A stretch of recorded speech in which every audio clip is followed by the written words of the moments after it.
মারোয়ারিদের একটা কথা আছে, যাহা নেহি জায়গা রেলগাড়ি ওহা জায়গা মারোয়ারি। সবাই চিন্তা করে যে রাজধানীতে যাওয়া, ওরা চিন্তা করে উল্টোটা, প্রত্যন্ত এলাকায় যাও। একই লজিক মেনে চলে হচ্ছে ইহুদিরা।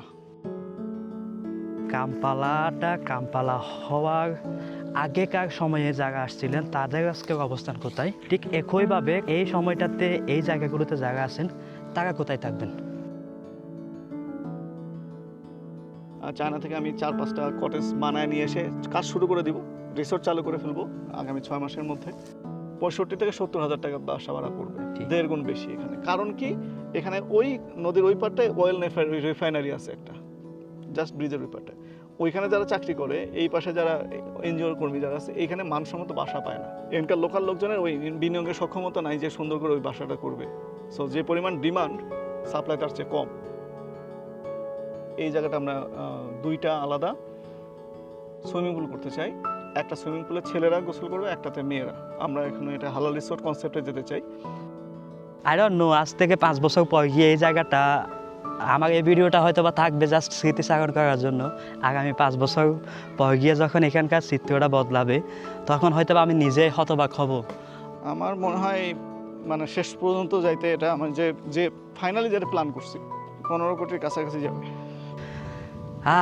আমি খুব প্রাউড ফিল করতেছি, এমন সব ইনিশিয়েটিভগুলোর সাক্ষী আমি হতে পারতেছি।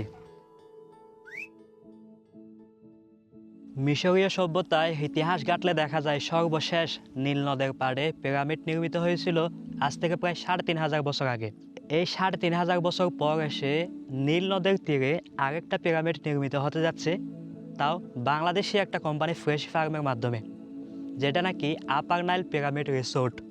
আমি এখন আছি ফ্রেশি ফার্ম উগান্ডার সেই জায়গাটাতে, যেই জায়গায় নির্মিত হতে যাচ্ছে সেই আপার নাইল পিরামিড রিসোর্ট।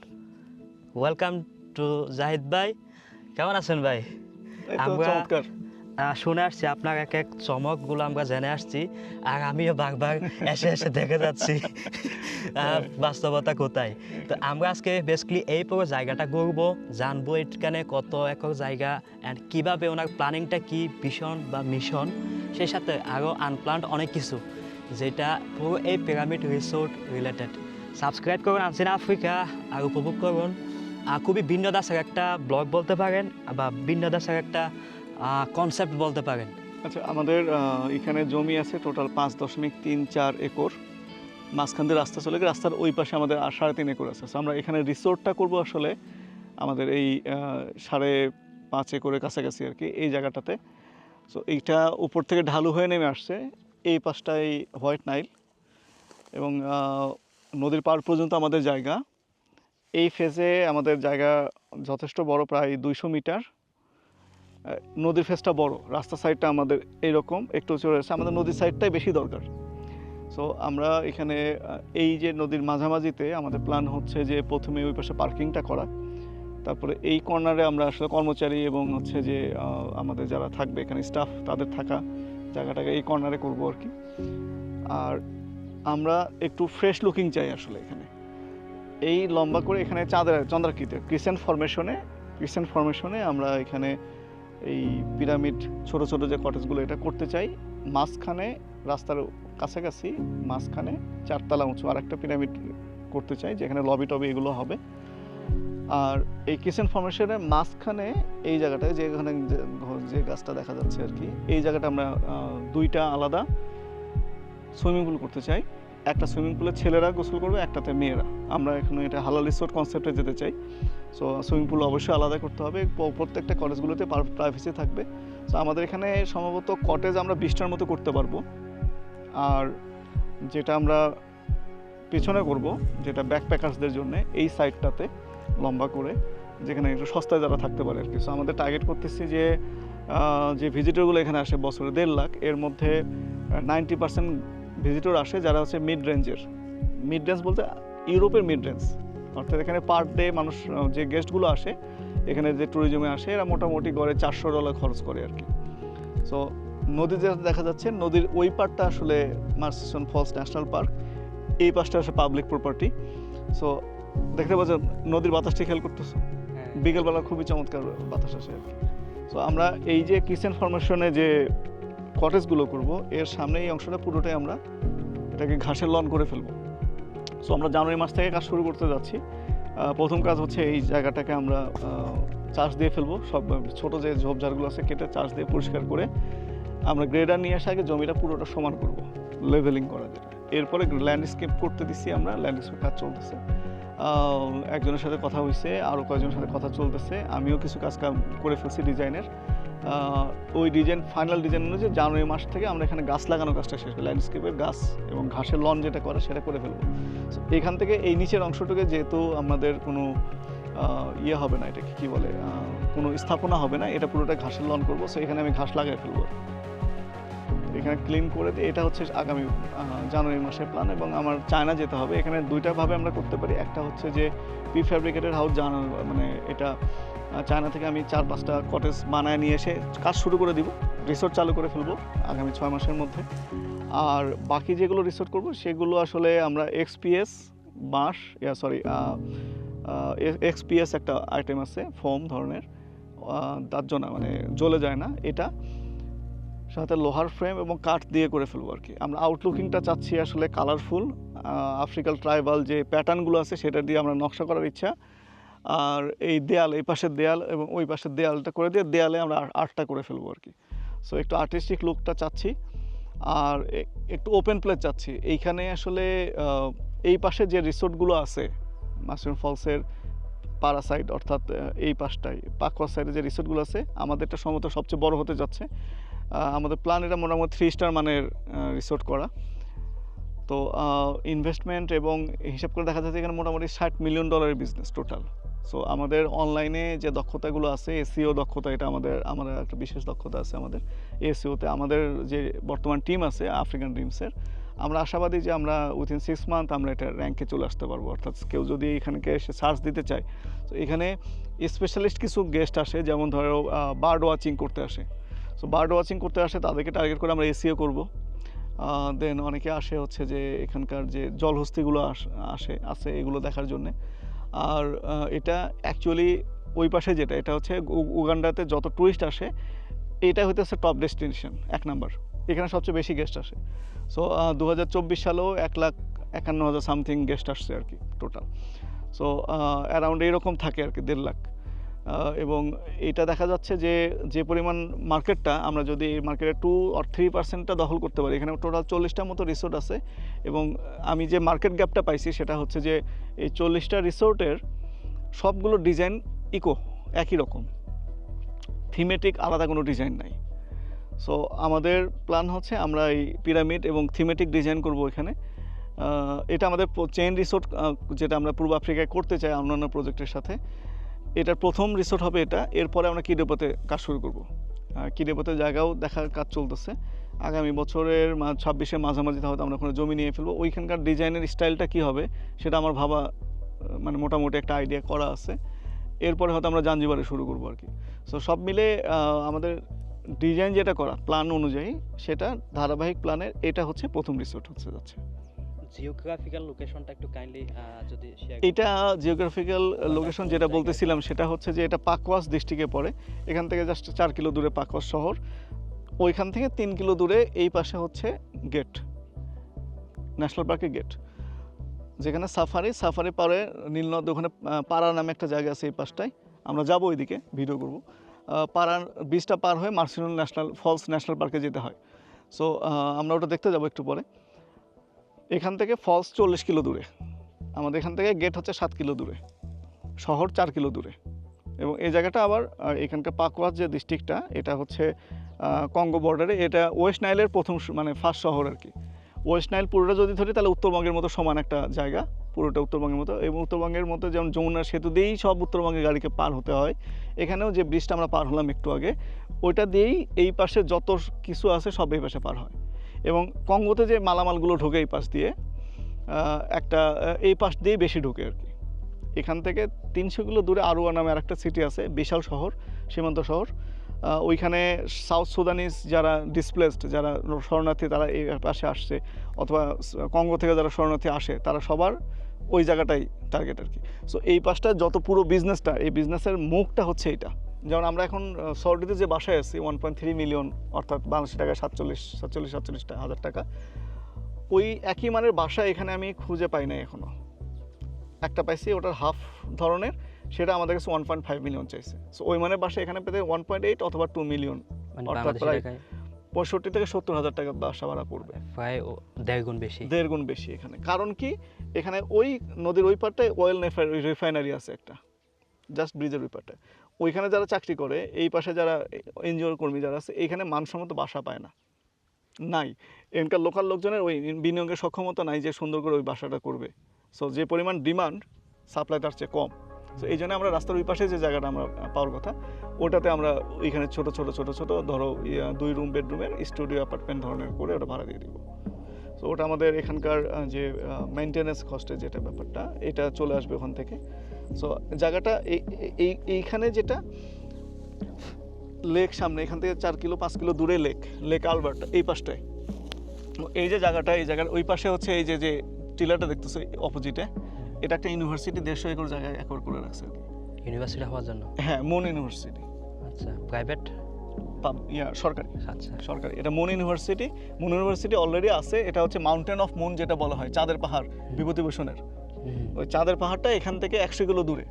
আচ্ছা, এবং এই যে লেক আলবার্টা এখান থেকে শুরু করে ফোর্ট পোর্টাল পর্যন্ত গেছে। ফোর্ট পোর্টাল থেকেই মাউন্ট রঞ্জুরিটা শুরু হয়েছে। মাউন্ট রঞ্জুরি শুরু হয়ে এটা কঙ্গো মাউন্ট রঞ্জুরিটা, মানে এটা হচ্ছে বর্ডার। লেক আলবার্টার মাঝখান দিয়ে বর্ডার গেছে। এক পাশটায় কঙ্গো, লেক আলবার্টার এক পাশটা কঙ্গো ধরে, এক পাশে উগান্ডা ধরে। এবং লেকটা শেষ হয়ে গেছে হচ্ছে এখানে হুইমা পার হয়েছে, তারপরে লেক ফোর্ট পোর্টালের কাছে গিয়ে এটা মাউন্ট রুয়েনজুরি শুরু হয়েছে। মাউন্ট রুয়েনজুরি থেকে কিন্তু আবার কঙ্গো রিভার উৎপন্ন হয়েছে, যেটা হচ্ছে কঙ্গোর মধ্যে পার হয়ে গিয়ে 1400 কিলোমিটার পার হয়ে বঙ্গোপসাগর মাথায় আসতেছে, আটলান্টিক সাগরে গিয়ে পড়ছে আর কি। সো এখানে মাউন্ট রুয়েনজুরি, যেটা মাউন্ট রুয়েনজুরিকে কিন্তু চাঁদের পাহাড় বলা হয়, যেটাতে শঙ্কর ওখানে অভিযানে গেছিল বিভূতিভূষণের। সো চাঁদের পাহাড়, সেই চাঁদ ইউনিভার্সিটি, মন ইউনিভার্সিটির হচ্ছে ক্যাম্পাস হচ্ছে এটা, আমাদের সাথে লাগোয়া এটা। এই রাস্তাটা গেলে এখানে 150 মিটার দূরে, 150 কি 200 মিটার হবে। ওদের জায়গা কত একর নিয়ে? এখানে 150 একর নিচে, ওই টিলা পুরোটাই ওদের। এখানে 150 একর আছে। এই রাস্তাটা 150 একর ওই ইউনিভার্সিটি গেট ঠেকছে আর কি। সো ইউনিভার্সিটি আমাদের পরে। তাহলে একটা ইউনিভার্সিটি হতে যাচ্ছে, ওইটার সাথে জড়িত অনেক কিছু। এখানে তো অবশ্যই, যেমন আমরা যদি এখানে হোস্টেল করে দিই বা করি, তো এখানে একটা ভালো রেজাল্ট আসবে। এবং এই শহরটা, মানে কঙ্গোতে যদি কোনো জিনিস এখানে উগান্ডা থেকে যায়, সেটা এই রুট ধরেই যায়। ইভেন আমি এখানে দেখো, এই যে আমরা এতক্ষণ 3 ঘন্টা ধরে আসলাম, এখানে কিন্তু কোনো হাইওয়ে রেস্টুরেন্ট নাই। একটা আছে, কিন্তু ওটা জায়গা মতো না, ওই জায়গাটা ঠিক না। এইখানে হওয়া উচিত। কারণ এখান থেকে বড় শহর 300 কিলো দূরে, 5 ঘন্টার জার্নি, আরুয়া। সো ওটা হচ্ছে উগান্ডার উত্তর পশ্চিম কোণের লাস্ট শহর। আবার ওইখান থেকে যত অ্যাসেট যা কিছু বের হবে উগান্ডা ঢুকে, সব এদিক দিয়ে বেরোতে হবে। সো এটা ইকোনমিক্যালি আমার কাছে মনে হচ্ছে যে এটা মানে খুবই ইম্পর্টেন্ট জায়গা। এবং বাড়ি ভাড়া এখানে যেটা, এটা ইয়ের চেয়েও বেশি, কাম্পালা চেয়েও বেশি। সো ইনভেস্টমেন্টের জন্য, মানে আমরা যেখানে ইনভেস্টমেন্টের জন্য এটা খুব ভাইটাল একটা পয়েন্ট আমার কাছে। যেটা মনে হচ্ছে যে কাম্পালাতে আমরা ইনভেস্টমেন্ট করব, বাট এখানে আমাদের তো জায়গা হয়ে যাচ্ছে। এই পাশে জায়গাও ওরা কথাবার্তা বলতেছে, দেখা যাক, হলে আমরা নিয়ে ফেলবো। আমরা একটু এই পাশটাতে যাই। মোটামুটি টোটাল বললেন যে কত একর এদিকে যাব? না, আমরা তো জায়গা এই পাশে আমাদের। আচ্ছা, এই এটা বাউন্ডারি, এটা আমাদের এই পাশে বাউন্ডারি আর কি। দক্ষিণ পাশে বাউন্ডারি। আমি খুশি যে গাছটা পাইছি আমরা। আচ্ছা, এই গাছটা থাকবে এখানে? হ্যাঁ, এখান থেকে ওই পাশটা হচ্ছে, ওই যে দেখো তাল গাছের ওই পারে যে খুঁটিটা দেখা যাচ্ছে কর্নারে, ওই পর্যন্ত। টোটাল বললেন কত একর যেন? 5, এখানে 5.34 একর। আচ্ছা, বিঘায় হইলে? বিঘা হলে 16 বিঘা হবে আর কি। এই জায়গাটা সুন্দর না? সুন্দর তো মাস। এটা বানাইতে পারলে দারুণ হবে, বানাইতে পারলে। যেমন এই যে আমি বললাম না, সমান করতে হবে। এগুলো তো গ্রেডারদের সুন্দর করে, মানে রিসোর্ট তার এলোমেলো হওয়া যাবে না, একদম কার্পেটের মতো সমান হইতে হবে। জঙ্গল সাফ করার পরে ট্রাক্টর দিয়ে পুরোটা চাষ দিয়ে ফেলতে হবে। চাষ দিয়ে ফেলে তারপরে গ্রেডার মারতে হবে এখানে। তো এটা আপনার বাজেট অনুযায়ী জাস্ট এই রিসোর্টটা কমপ্লিট হইতে কত জানি বললেন আপনার কস্ট বাজেট? আমার মনে হয় মানে শেষ পর্যন্ত যাইতে, এটা আমি যে ফাইনালি যেটা প্ল্যান করছি, 15 কোটির কাছাকাছি যাবে। 15 কোটি টাকা? হ্যাঁ। এখানে মাঝে মধ্যে এরকম পরিষ্কার কেন? হ্যাঁ, এখানে মাঝে মাঝে এমন পরিষ্কার কেন? আল্লাহ জানে। এই গাছটা রেখে দিব। হ্যাঁ, এই 2 গাছ রেখে দেবো, ওই জঙ্গল ওই গাছে এই গাছে এটা রেখে দেবো। কেউ মানে অনেকে এটা কনফিউজ হয়ে যাচ্ছে, আমি এখন মেসেজ পাচ্ছি মাঝে মাঝে, সেটা হচ্ছে যে আমি রিসোর্টের শেয়ার নিতে চাই। সো আলাদা করে আমরা রিসোর্টের শেয়ার ছাড়তেছি না, আমরা যেটা দিচ্ছি সেটা আসলে যে আমাদের যে ওভারঅল এখানে যতগুলো প্রজেক্ট হবে সেই প্রজেক্টের অধীনে এটা একটা প্রজেক্ট কোম্পানির, আমরা ওই কোম্পানির 15,000 শেয়ার ছাড়ছি। কোম্পানিটা কি ফ্রেশি ফার্ম? ফ্রেশি ফার্মে না, এটা হচ্ছে এফএফ ট্রেডার্স, এখানকার রেজিস্টার, যেটা আফ্রিকান ড্রিমস প্রজেক্টের অধীনে আর কি, কোম্পানির অধীনে। আচ্ছা, সো এখানে যে প্রজেক্টটা করতেছি এটা ওই $1,000 করে যে শেয়ার নিচ্ছে সেটার অধীনে, অর্থাৎ $1,000 যে শেয়ার নেবে সে এখানকার শেয়ারও পাবে, আমাদের অ্যাগ্রো যে ফার্ম ওটার শেয়ারও পাবে। আবার ফিউচারে আমরা যেটা রেন্টিং বিজনেসে যাব, বাড়ি ভাড়া দেওয়া যায় ব্যবসা, রিয়েল এস্টেট, ওটারও পাবে। হ্যাঁ, রিয়েল এস্টেট ওটা তো পাবে। অর্থাৎ এই উগান্ডায় যত এই কোম্পানির আন্ডারে যত অ্যাক্টিভিটিসগুলো হচ্ছে সবগুলো ওই প্রজেক্টের অধীনে আর কি। আচ্ছা, পার শেয়ার $1,000, 15,000 টোটাল শেয়ার। জি, সেই নীল নদের পাড়ে তাল গাছের নিচে শেষ হলো এই ফার্মের খুঁটি। এই পাঁচটা খুঁটি 200 মিটার, এখান থেকে মাথা 200 মিটার, টোটাল 200 মিটার। আর ওদিকে কত মিটার? ওইদিকে 180 মিটারের মতো, 20 মিটার কম বেশি আছে। সো আমরা এই জায়গাটাতে সমান করে প্রথমে ঘাসের জন্য যেটা ঘাস লাগাবো ওই ঘাসের বেডটা করে দিব আর কি, এটা করে ঘাস লাগাই ফেলবো, পরে এখানে ঘাসটা ছোটো ছোটো পলি প্যাকে করে এখান থেকে নদী থেকে পানি দেওয়া সহজ করে তারপর ওটা মাঝখানে দিয়ে দিব, দিয়ে পুরোটা ইয়ে করে ফেলবো। এটা তো আপাতত প্ল্যানিং এই দুইটাই আছে, যে এখানে রিসোর্ট হবে, দেন ওই পাশটাতে হবে আবাসিক। আবাসিক মানে রেন্টিং বিজনেস, মানে আমরা ছোটো ছোটো হাউস করে 2 বেডরুম ডাইনিং ড্রয়িং এইরকম ছোটো ছোটো বাসা করে ভাড়া দিয়ে দিব আর কি।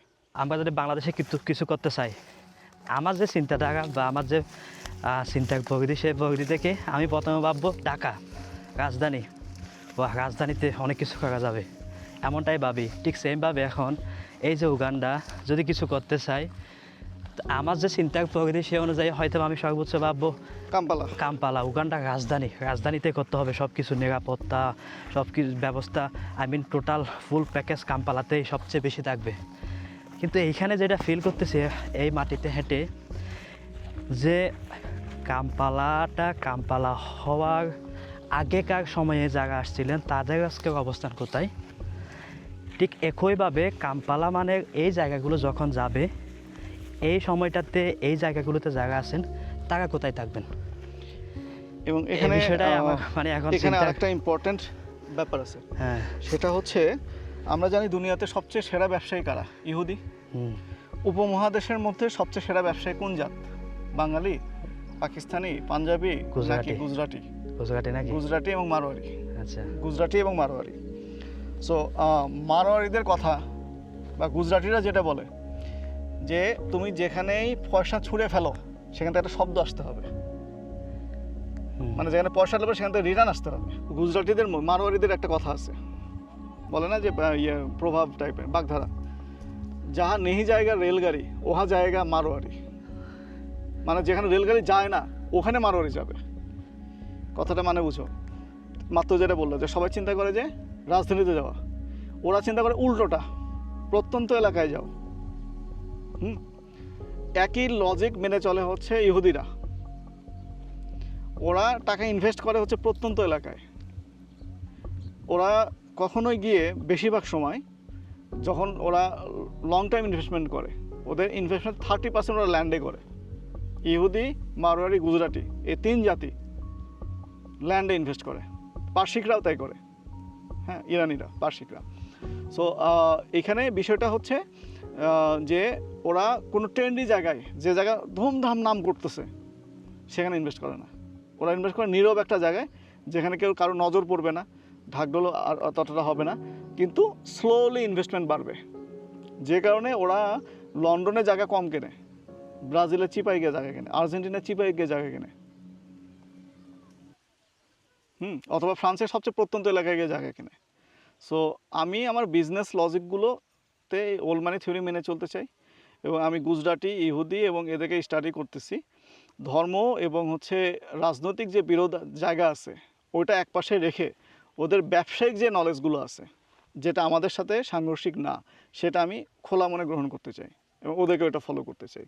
সো এই জন্য আসলে একটু প্রত্যন্ত, যেমন আমাদের দেখো আমরা কিন্তু চাইলে আরেকটু সামনে জায়গা পেতাম ফার্মের, আমরা অত ভিতরে চলে গেছি কেন জানো? এই যে 5,000 একর নিচে, আমি চাইলে আরও 5,000 একর ওখানেই আমি পেয়ে যাব, চাইলে এক্সপান্ড করতে পারবো, আরও সামনে আসলে এটা পারতাম না। আরও একটা বিষয় আছে যে ওইখানে ধরো একটা প্রবলেম থাকে যে ওইখানে হচ্ছে একটু প্রত্যন্ত এলাকা, চিকিৎসার সমস্যা, এই সমস্যার সমস্যা, এটা ঠিক আছে। বাংলাদেশ থেকে যারা আসতে চায় অ্যাগ্রো ফার্ম করতে চায়, তারা যদি এখানে আসে তাদের কি করা উচিত? বাজেটের উপর ডিপেন্ড করে। কেউ যদি 100 একর জায়গা নিয়ে কাজ করতে চায়, তাকে অবশ্যই শহরের কাছাকাছিই করতে হবে। কেন শহরের কাছাকাছি করতে হবে? কারণ হচ্ছে তার এই পরিমাণ মানে ফসল উৎপাদন হবে না যেটা দেশে পুরো একটা লরি ভরাট করে ফেলে। এদেশে তো দেখছো বড় লরি ছাড়া ট্রাক নাই, ট্রাক কিন্তু নাই। সো ওকে শহরের সাথে কমিউনিকেশন বাড়াইতে হবে, ওর অল্প উৎপাদন হবে, শহর যাতে ও শহরে পাঠাইতে পারে। আমাদের দূরে, যেহেতু দূরে, আমরা যেটাই উৎপাদন করে আমাদের বিশাল পরিমাণ উৎপাদন করতে পারবো, সেটা লরিতে আমরা শহরের দূরত্ব মানে অতিক্রম করে যেতে পারবো। যেহেতু আমার পুরো ট্রাক ভরতে হবে, তো আমি এই ফসল উঠালাম, আমাকে পুরো ট্রাক ভরতে হবে।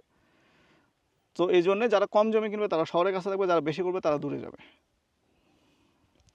এই ইহুদি এবং মারোয়ারি এবং গুজরাটিদের এই নিয়মটা, এটা মেনে চলা খুব ইম্পর্টেন্ট। এটা একটা ব্যবসার খুব চমৎকার একটা লজিক। দুধের তাপ দেখছো? কড়া। এটা কিন্তু 3টার পরে থাকে না, জানো? আচ্ছা, এখানে টেম্পারেচার কেমন? 33, 34। এখানে এই এলাকায় একটু গরম শহরের তুলনায়, আমাদের এখনকার তুলনায় এখানেও গরম। তো এটা কি আপনারা দিয়ে গিয়েছিলেন এই বাউন্ডারিটা? না, এটা আমাদের না, আমাদের এটা মাঝখানে আমরা জায়গা ছেড়ে রাখছি, এটা আচ্ছা, এই জায়গা ছেড়ে দিছি, ওইটা আমাদের বাউন্ডারি। তো এখানেও, তো এটাই মেইনলি জায়গাটা মোটামুটি না, খুব ভালোই বড়। এখানে অনায়াসে করা যাবে একটা লার্জ স্কেলে বা সাজিয়ে গুছিয়ে যেভাবে চাই, কারণ জায়গা আছে তো।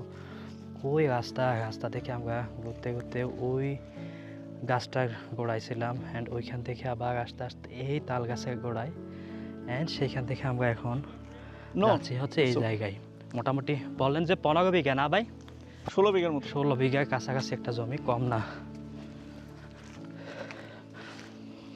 তো এটা আপনার কাজ শুরু করতেছেন? আমরা জানুয়ারি থেকে কাজ শুরু করে ফেলবো। জানুয়ারি থেকে কাজ শুরু করতেছেন। আনুমানিক কতদিন টাইম ফ্রেম লাগতে পারে? বছর খানেক না আরও বেশি? না, আমি যদি প্রি ফ্যাব্রিকেটে আমি চায়নাতে যাব প্রি ফ্যাব্রিকেট হাউসগুলো দেখতে জানুয়ারি মাসে। যদি ওটা ঠিকঠাক থাকে, সঠিক মনে হয়, তাহলে 4টা নিয়ে চলে আসবো আর কি। 4টা অর্ডার করে ওখানে বানানো শুরু করে দেবো আর কি। ওটা হলে 6 মাসের মধ্যে আমরা চালু করে দিতে পারবো রিসোর্ট। আর এখানে পানির লাইন আছে, পানি সাপ্লাই আছে, পৌরসভা থেকে পানি সাপ্লাই আছে, বিদ্যুৎটা 1/2 কিলো দূরে আছে, ওরা আনতে হবে। আমরা সোলার দিয়ে কাজ শুরু করে দেবো, আমরা বসে থাকবো না। আচ্ছা, তো এটাই রাস্তা মেনলি? এখানে আবার রাস্তা হ্যাঁ, বড় হবে? এটা রাস্তা, এটা সরকারি রাস্তা, এটা পরে পাকা হয়ে যাবে। এখান থেকে 800 মিটার দূরে পাকা রাস্তা আছে, ওই রাস্তাটা এদিক দিয়ে সোজা চলে যাবে আর কি আমাদের রিসোর্টে। এইটা ফেসটা পাবে হচ্ছে 180 মিটার। ইউনিভার্সিটির যে রাস্তাটা, এটা ওইদিকে? এটা দিতে যাবে, ওইদিকে আরেকটা রাস্তা আছে, বাট এই রাস্তাটা ওই রাস্তা গিয়ে ঠেকবে আর কি। আমি যখন এই আফ্রিকা ভ্রমণটা শুরু করি, তখন আসলে আমার চিন্তাধারার পরিধি বলেন, জানার পরিধি বলেন, অতটুকু পর্যন্ত পৌঁছাতে পারিনি। যতটুকু পৌঁছালে আমি অ্যাটলিস্ট আইডিয়া করতে পারবো বাংলাদেশিরা এখানকার শুধু শহরগুলো নয়, প্রত্যন্ত অঞ্চলগুলোতেও যে এইভাবে লার্জ স্কেল বিজনেস নিয়ে এইভাবে ছড়িয়ে পড়ছে। গতবার আপনাদেরকে দেখিয়েছিলাম এই ফ্রেশি ফার্ম 5,000 একর জায়গা নিয়ে শহরটি থেকে প্রায় 70-80 কিলোমিটার দূরের একটা প্রত্যন্ত অঞ্চলে অনেক বড় একটা কৃষি ফার্ম করতেছেন। এখন ওনারা অন দ্য ওয়ে অফ ডেস্টিনেশনে আছেন। ঠিক একই কোম্পানি ফ্রেশি ফার্ম তার চেয়েও এত দূরত্বে এসে এমন একটা জায়গা খুঁজে বের করা, সেখানে এত বড় একটা ইনিশিয়েটিভ নেওয়া, বলা যায় এই যে পুরো নীলনদের যে রুট, এটা আমি গত একটা ভিডিওতে আপনাদেরকে দেখিয়েছিলাম, অ্যান্ড এই ভিডিওতে আপনারা স্ক্রিনে দেখতে পাচ্ছেন। এটা মেনলি নীলনদের যে উৎস বা উৎপত্তি, সেটা হচ্ছে এই উগান্ডা, তানজানিয়া এবং কেনিয়া, এই 3 দেশের মধ্যে বিস্তৃত একটা লেক ভিক্টোরিয়া থেকেই মূলত এই নীলনদের উৎস। অ্যান্ড সেই নীলনদ থেকে ভিক্টোরিয়া নাইল বের হয়ে এই লেক আলবার্ট নাইল হয়ে পাশে সুদান থেকে পাশে সাউথ সুদানে গিয়ে আবার মিলিত হয় ইথিওপিয়ার লেক টানা থেকে আসা লেক টানা। সেখান থেকে নাইল বা নীলনদ, আমরা যেটাকে চিনি মিশরের নীলনদ, সেটা মিশর হয়ে রেড সিতে গিয়ে পড়ে। সেরকম একটা সেরকম একটা ঐতিহাসিক নীলনদ, আর এই নীলনদের পাড়ে এত বড় একটা রিসোর্ট, পিরামিড আকৃতির তাও, এটা ডেফিনেটলি এই ফ্রেশি ফার্মের জন্য একটা মাইলস্টোন। সেই সাথে আমাদের বাংলাদেশি হিসেবে আমাদের জন্য খুবই গর্বের বিষয়টা। আই ডোন্ট নো, আজ থেকে 5 বছর পর গিয়ে এই জায়গাটা, আমার এই ভিডিওটা হয়তো বা থাকবে জাস্ট স্মৃতিচারণ করার জন্য। আগামী 5 বছর পর গিয়ে যখন এখানকার চিত্রটা বদলাবে, তখন হয়তো বা আমি নিজে হতবাক হব। মানুষ আসে না ভ্যাকেশনে গিয়ে জীবন নিয়ে অনেক ভাবে, সেরকম হয়তো বা আমিও একদিন ইনশাল্লাহ এসে এই জায়গাটাতে দাঁড়াবো আর ভাববো আমি এই জায়গাটা দেখে গিয়েছিলাম বিগত 5 বছর আগে, ছিল সব জঙ্গল, আর আশেপাশে যে মানুষজনের বাড়িঘরগুলো যে দেখতে পাচ্ছেন, এখানে হয়তো বা যে খালি জায়গাগুলো পড়ে আছে, এখানে দেখা যাবে উঁচু উঁচু দালানগুলো, সব মানুষজনের ইকোসিস্টেম বদলে যাবে, লাইফস্টাইল চেঞ্জ হয়ে যাবে। এরকম এক একটা ফরেন ইনভেস্টমেন্টের উসিলায় স্থানীয়দের উপর যে প্রভাবটা পড়ে, এটা আসলে ডে বাই ডে যখন আমরা দেখতে যাব, ওই চেঞ্জটা তেমন বেশি চোখে পড়বে না, যতটা চোখে পড়বে হুট করে 5 বছর পর এসে একদিন দেখবো। আমি খুব প্রাউড ফিল করতেছি, এমন সব ইনিশিয়েটিভগুলোর সাক্ষী আমি হতে পারতেছি। কিছু কিছু মানুষ আসলে বলে না যে born for that, born for this, হ্যাঁ, এই টাইপের একটা ব্যাপার স্যাপার। হয়তো বা মানুষকে আল্লাহ তাআলা বিভিন্ন মকসদ নিয়ে সৃষ্টি করেন, দুনিয়ার কিছু মকসদ নিয়ে। আরেকটা কথা বলে রাখি, সেটা হচ্ছে আমার লাইফে বিগ অ্যামাউন্টে, মানে শত শত এরকম অ্যামাউন্টে হারাম ইনকাম করার সুযোগ আসছে বহুতবার। সো মানুষের মধ্যে লোভ হয়, কিন্তু হ্যাঁ, তোমারও চিন্তা আসে। সো আমি এরকম চিন্তা আসছে যে আমি তাহলে ওই কাজটা করে ফেলি। কাজটা রেডি করে ফেলছি, জাস্ট লঞ্চ করবো। তখন মনে হচ্ছে না, আর কয়টা দিন দেখি না, এটা তো মন টানতেছে না। এই কয়েকটা দিন দেখি, চিন্তা করে 15 দিন পর গিয়ে মনে হয়েছে যে না, এভাবে তো মানে শয়তানের কাছে মাথা নত করবো, হারাম ইনকামের কাছে। এই ফিলিংসটা যে আরেকটু চেষ্টা করে দেখি, এই যতদিন ওয়েট করছি, হয়তো আমার 5 লাখ টাকা দরকার, এই সময় অপেক্ষা করার কারণে তারপরে গিয়ে আমি 7 লাখ টাকাটা কাজ পেয়ে গেছি। সো এইরকম যে ডেঞ্জারাস জায়গাগুলো থেকে আমি নিজেকে বের করে সরাই নিয়ে আসতে, লোভ থেকে সরাই নিয়ে আসতে পারছি, ডেঞ্জারাস জায়গা থেকে সরে আসতে পারছি, তখন কি আমার 2013-14 সালে কি আমার নিজের উপর একটা ভরসা আসছে যে হয়তো বা আমাকে নিয়ে আল্লাহর খুব বড় কোনো প্ল্যান আছে। এটা অহংকারের মতো হয়ে যায় কথাটা অনেকটা, কিন্তু আমি ওটা রিয়েলাইজ করছি নিজের উপর যে এটা হয়তো সম্ভব। তখন আমার আসলে প্ল্যান থেকে শুরু করে আমার লাইফের গোল যেটা, অনেকখানি চেঞ্জ হয়ে গেছে। একরকম চেঞ্জ ছিল ওটা, তখন আরও নিশ্চিত হতে পারছি যে আমাকে অ্যাকচুয়ালি অনেক বড় কিছু প্রস্তুতি নেওয়া লাগবে। আর সর্বশেষ একটা বিষয় এখানে আমি মেনশন করতে চাইবো, আমাদের বাংলাদেশের প্রেক্ষাপটে আমরা কি জানি একটা কথা বলে, চুন খাইলে মুখ পুড়ে, বা এরকম একটা ব্যাপার আমাদের দেশে হয়, প্রায় দেখা যায় মানুষ প্রতারণার শিকার হয়, প্রতারিত হয়। তা আপনার প্রতি ভরসা রেখে মানুষ যে এত বড় একটা বিনিয়োগে আপনাকে আপনার সঙ্গী হচ্ছে, লাইক বলেন যে $15 মিলিয়ন, বলেন $15 মিলিয়ন একটা ইনভেস্টমেন্ট বা প্রজেক্ট এই পুরো ইস্ট আফ্রিকা জুড়ে আপনার আছে। এখানে মানুষ যে অংশগ্রহণ করবে, তারা কি, তাদের প্রতি মানে আপনার কোন জায়গাটা আপনি দিতে চান যেটাতে তারা ভরসা পেতে চায়? অ্যাগ্রো প্রজেক্ট যেটা করতেছি এটা আসলে জমিতে, এখানে রিসোর্ট করতেছি এটাও জমিতে, হাউস বিল্ডিং যেটা সেটাও জমিতে ইনভেস্টমেন্ট। ল্যান্ডে ইনভেস্টমেন্ট সবসময়ই রিস্ক ফ্রি, এবং অ্যাসেট 2 রকমের, একটা অ্যাপ্রিসিয়েটিভ অ্যাসেট, একটা ডেপ্রিসিয়েটিভ অ্যাসেট। ধরো আমি 20 লাখ টাকা দিয়ে এই জমিটা কিনলাম, 10 বছর পর এই জমির দাম বাড়বেই। আবার ওই একই 20 লাখ টাকা দিয়ে এই গাড়িটা কিনলাম, 10 বছর পর এই গাড়ির দাম কি থাকবে? কমবে, 2.5 লাখ 3 লাখ, তাই না? তো এটা হচ্ছে ডেপ্রিসিয়েটিভ অ্যাসেট। সো আমাদের এখানকার যে ইনভেস্টমেন্টটা, এটা মেইনলি আসলে অ্যাপ্রিসিয়েটিভ অ্যাসেটে। আমি যে টাকাটা ফান্ড রেজ করতেছি, এই ফান্ডটা 20 বছর পরে এই জমির মূল্য অটোমেটিক বাড়বে। আমি যদি কিছু না করে জমিটা ফেলে রাখি, যে রিসোর্ট করলাম না, কিছু করলাম না, জমিটা নিচে ফালায় রাখি, এরপরে জমিটার দামটা 10 গুণ বাড়বে। সো আমাদের এখানে ইনভেস্টমেন্টে যেটা, সেটা তো আমাদের এগ্রিমেন্ট দেওয়া, এখানকার উগান্ডার লোকাল যে রেজিস্ট্রি করে, গভর্নমেন্ট রেজিস্ট্রি করে, নোটারি করে, আমাদের উকিলের সিগনেচার করে, এই ডকুমেন্টস আমি দিতে পারবো। বাট এটা তো ডকুমেন্টের জায়গা, ডকুমেন্টেশনের জায়গা। আর বিজনেস লজিকের জায়গা যেটা, সেটা হচ্ছে আমরা ফুল ডকুমেন্ট দিতে পারছি। বিজনেস লজিকের জায়গাটা হচ্ছে আমরা জমিতে ইনভেস্ট করতেছি, এটা রিটার্ন অবশ্যই ভালো আসবে। সো এখানে আপনার প্রয়োজন পড়বে না বলতে চাচ্ছেন এমন কিছু কাকা? না, অযথাই বোকামি কেন করবে? আমি যদি মানুষের ভরসা ধরে রেখে, যে এখন $15 মিলিয়ন ফান্ড উঠছে, আমি যদি 7-8 বছরে টাকাটা রিটার্ন করে ফেলি, এরপরে যদি আরও বড় প্রজেক্টে হাত দিই, এটা সাকসেসফুলি ডান করি, লোকজনের টাকা 6-7 বছর বা 8 বছর লাগুক, সব টাকা রিটার্ন করতে পারি, বিনিয়োগ করা টাকা, এরপর প্রফিট দেওয়ার সাথে 10ম বছরে গিয়ে আমি যদি আরও বড় কোনো প্রজেক্ট হাতে নেই $200 মিলিয়ন, মানুষ টাকা দিবে।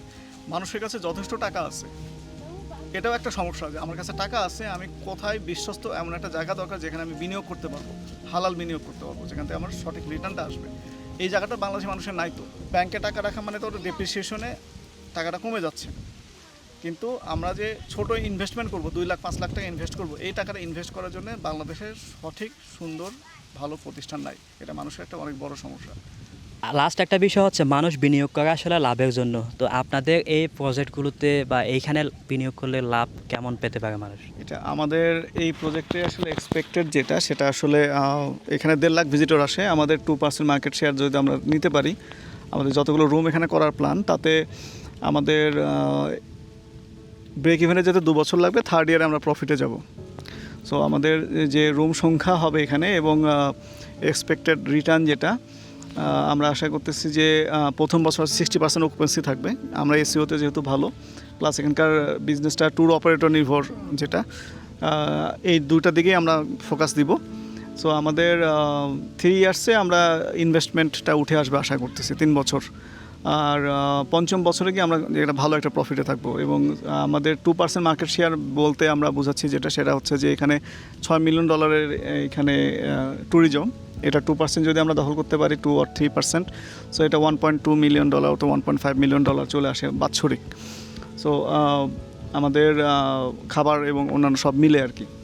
তো আমাদের এক্সপেক্টেড যেটা, সেটা আসলে 5 বছরের মধ্যে আমরা এখানে ভালো একটা প্রফিটে চলে যাবো। 3rd ইয়ারে আমরা 2.5 বছর 3 বছরের মধ্যে ব্রেক ইভেন ক্রস করে যাবো আর কি, আশা করতেছি।